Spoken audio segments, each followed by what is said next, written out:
Hello నమస్తే welcome to Suman TV. ప్రస్తుతం మనతో పాటు క్యూపీఎఫ్పీ సాయిరామ్ గారు ఉన్నారు. వీరితో ఈరోజు కొన్ని విషయాల గురించి మనం ఈరోజు చర్చిద్దాం.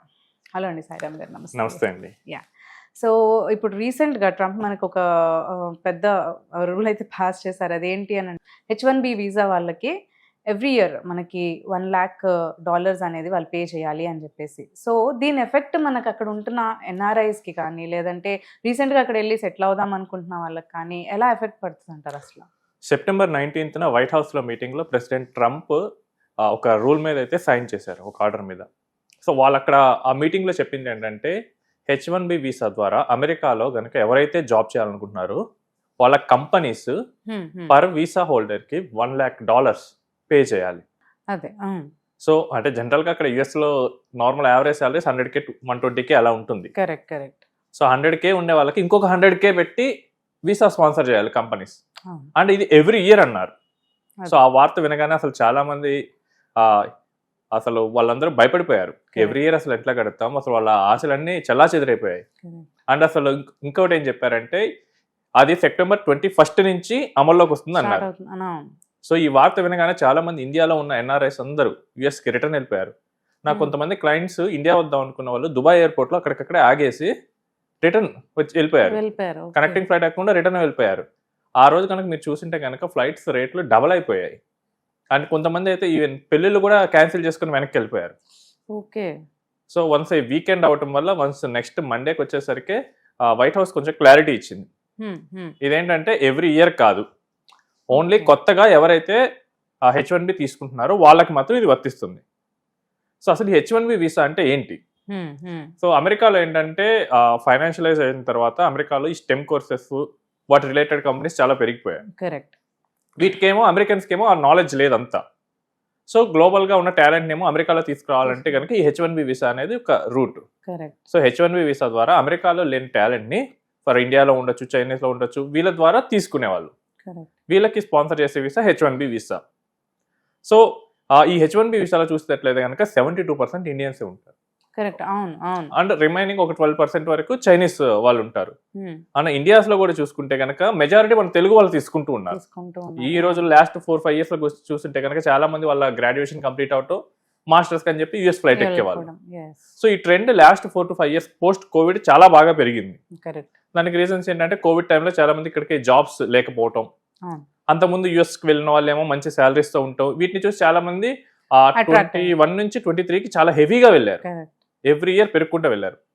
అండ్ దీంతోనే ఏం చేశారంటే దీన్ని ఒక ఆపర్చునిటీ తీసుకొని H1 కోసం కన్సల్టెన్సీస్ పెట్టేవాళ్ళు. ఎవరైతే ముందు వెళ్ళేవాళ్ళు వాళ్ళు ఏంటంటే కన్సల్టెన్సీ పెడతారు, ఒక 4-5 పేరోల్ రన్ చేస్తారు.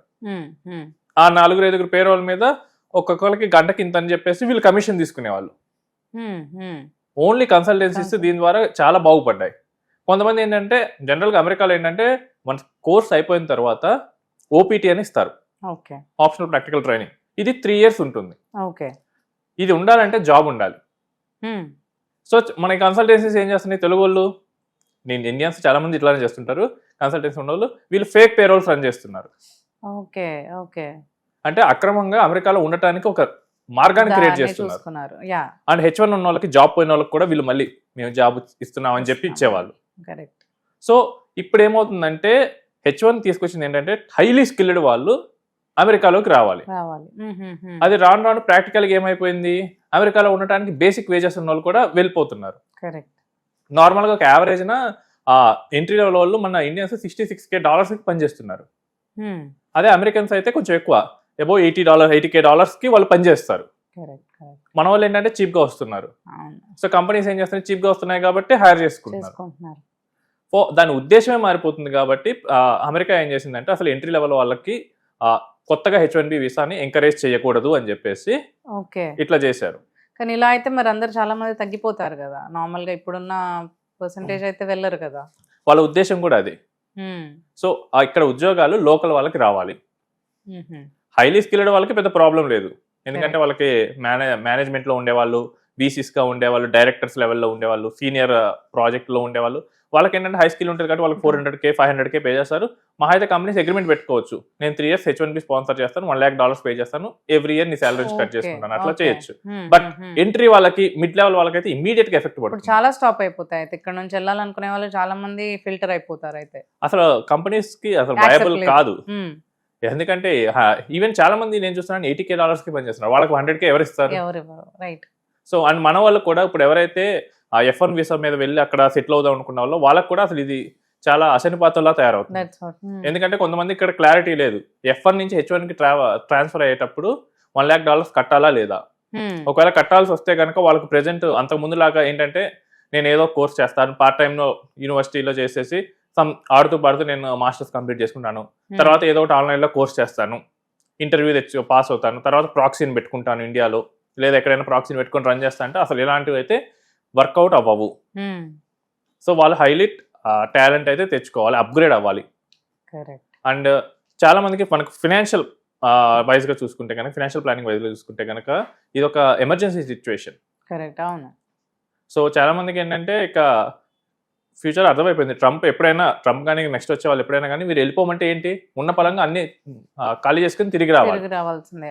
మీకు చెప్తాను, నాకు మొన్న ఒక క్లయింట్ ఫోన్ చేశారు. సో ఆయన ఇండియా వచ్చారు, ఆయన నాతో 2019 నుంచి ట్రావెల్ చేస్తున్నారు. We created $2 million wealth. అందులో ఆయన both wife and husband work చేస్తున్నారు. ఈ విషయం వినగానే ప్యానిక్ అయిపోయి మిడ్ నైట్ నాకు కాల్ చేశాడు. సో మీకు ఎందుకంటే మీరు వరీ అవుతున్నారు, ఒకవేళ వచ్చేయాలనుకుంటే తిరిగి వచ్చేయండి. ఆల్మోస్ట్ $2 million అంటే 18 crores ఉంటుంది. ఈ రోజు నేను SWP పెట్టినా కానీ మీకు 1.2 crores వస్తుంది ఇయర్లీ. మీరు చిన్న జాబ్స్ తెచ్చుకున్నా కానీ ఇంకొక 30 lakhs బౌత్ వైఫ్ అండ్ హస్బెండ్ మంచి టాలెంటెడ్ తెచ్చుకున్న 1.5 crores అవుతుంది yearly. So it's a good income ఇండియాలో. సో మీరు ఏం వరీ అవ్వాల్సిన అవసరం లేదు, ఎందుకంటే మీరు ఫినాన్షియల్గా బాగానే ప్లాన్ చేశాను. ఇలాంటి ఎమర్జెన్సీ సిచ్యువేషన్స్ కూడా మన పోర్ట్ఫోలియో తట్టుకునేటట్లే ఉంది, మీరేం వరీ అవ్వాల్సిన అవసరం లేదు. ఒకవేళ వాళ్ళు ఏమైనా మానేయమంటే మీరు ఈజీగా వచ్చేయండి. సో అట్లా చెప్పాం. ఇది ఎవరికైతే వస్తుందంటే చాలా మంది ఏంటంటే ఎంట్రీ లెవెల్లో జాబ్ చేసుకొని అసలు ఎమర్జెన్సీ ప్లానింగ్ చేసుకోని వాళ్ళు చాలా మంది నేను చూస్తుంది ఏంటంటే, మోస్ట్ ఆఫ్ ది పీపుల్కి లేట్ 20s లో జాబ్ వచ్చేస్తుంది. ఇక అక్కడ నుంచి మొత్తం రియల్ ఎస్టేట్ లో పెట్టేస్తారు. ఇప్పుడు వాళ్ళు ఇండియా తిరిగి వస్తారు అనుకోండి, ఉన్నదంతా రియల్ ఎస్టేట్ లో ఉంటుంది, క్యాష్ ఫ్లో రాదు. సో వీళ్ళు చాలా హెవీగా ఇబ్బంది పడుతుంటారు, ఎఫెక్ట్ అవుతుంది వాళ్ళకైతే. మన NRIs కూడా ఇప్పుడు ఏంటంటే ఇమీడియట్ గా ఫినాన్షియల్ ప్లానింగ్ అనేది చేసుకోవాలి, ఎమర్జెన్సీ సిచ్యువేషన్స్ లో ఎలా రియాక్ట్ అవ్వాలి. అండ్ ఇంకోటి ఏంటంటే, మనం వేరే వాళ్ళ దయాదాక్షిణ్యాల మీద ఆధారపడుతున్నాం. ఆ స్టేజ్ మారినంత వరకు ఇలాంటి షాక్స్ అయితే వస్తూనే ఉంటాయి. బట్ ఇది చాలా క్రిటికల్ సిచ్యువేషన్ అని చెప్పుకోవచ్చేమో అందరికి, అక్కడ ఉన్న వాళ్ళందరికీ కూడా. అసలు ఇది చాలా క్రిటికల్ అండి. ఆ రోజు కనుక సిచ్యువేషన్ చూస్తుంటే గనక అసలు చాలా మంది అసలు పడుకొని కూడా పడుకోలేదు.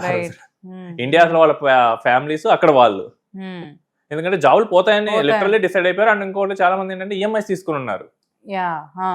సో ఆ ఈఎంఐస్ ఎలా పే చేయాలి, అక్కడేమో హౌసెస్ తీసుకున్నారు, వాళ్ళకున్న జనరల్ గా అందరూ ఏంటంటే ఒక గోల్స్ పెట్టుకుంటారు, దానికి తగ్గట్టు ప్లాన్ చేసుకుంటారు. అవన్నీ షాటర్ అయిపోయినట్లు కనిపించాయి. సో ఇప్పటికైనా మన వాళ్ళు ఏంటంటే ప్లానింగ్ అనేది చేసుకోవాలి.